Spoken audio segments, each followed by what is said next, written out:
តនាបាយខៃ official video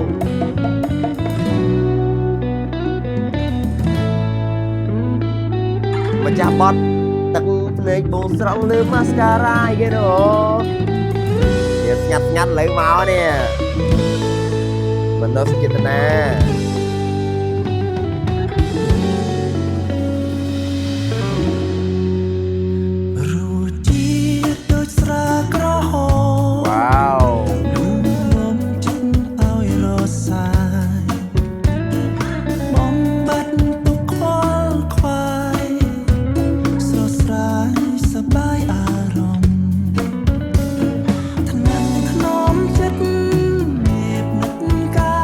Melody bro មែនតើ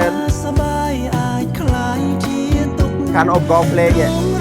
មកឈុតទីកញ្ចប់ហ្មងណា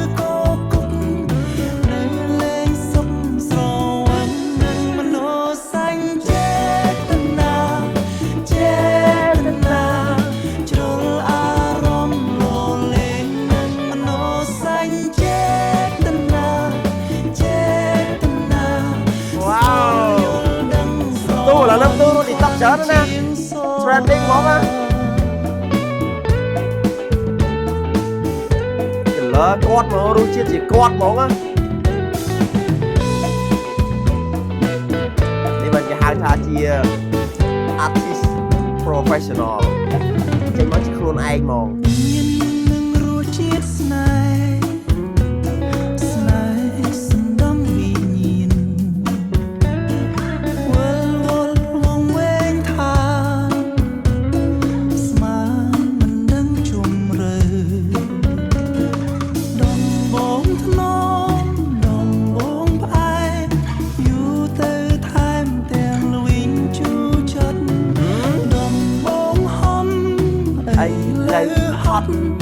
លើកដៃស្បត់ឈប់លេងនឹងមនោសញ្ចេ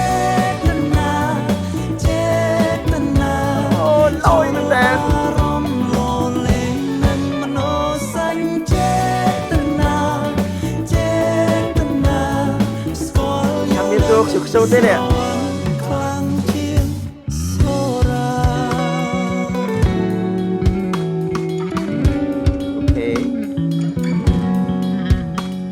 តាបាស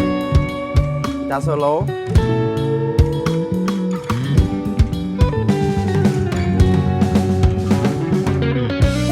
និយាយមែនទេនេះភ្លេងរបៀបបែនអញ្ចឹងខ្ញុំចូលចិត្តស្ដាប់មែនហ្មងវាអារម្មណ៍ខុសពីភ្លេងឧបករណ៍អាហៅភ្លេងបែបអីគេណាអាភ្លេងបែបម៉ាស៊ីនណានិយាយចាំអញ្ចឹងហ្មង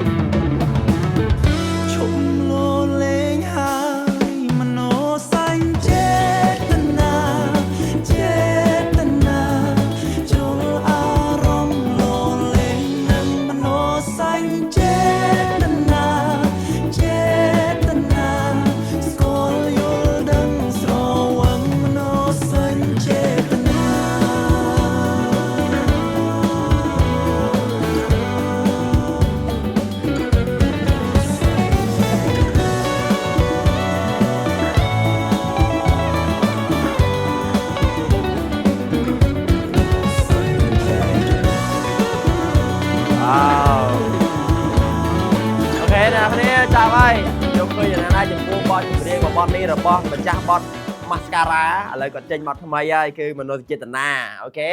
យកឃើញយ៉ាងណា comment ខាងក្រោមមកខ្ញុំបានដឹងផងហើយក៏ភ្លេចដែរវីដេអូនេះនាំមកជួយពិសេសដោយគ្នាយើងច្បារអំពើសម្រាប់បងប្អូនដែលមានតម្រូវការពាក់ព័ន្ធទូរស័ព្ទដៃ iPhone iPad MacBook និង accessory ផ្សេងៗអាចទៅរកបាននៅគ្នាយើងច្បារអំពើមានសេវាកម្មច្រើនសម្បូរបែបជូនបងប្អូនទិញដាច់វាយដូរបងមលុះជួសជុលហើយចំពោះការធានាវិញគឺមួយឆ្នាំពេញតែម្ដងធានាទាំងអីវ៉ាន់ថ្មីធានាទាំងអីវ៉ាន់មកតាក់ grade A grade B កាដូថែមជូនក៏ធានាមួយឆ្នាំជូនបងប្អូនដែរទីតាំងងាយស្រួលនៅទល់មុខវត្តនិរោធច្បារអំពើនឹងតែម្ដងអរគុណច្រើនជម្រាបលាបាយបាយ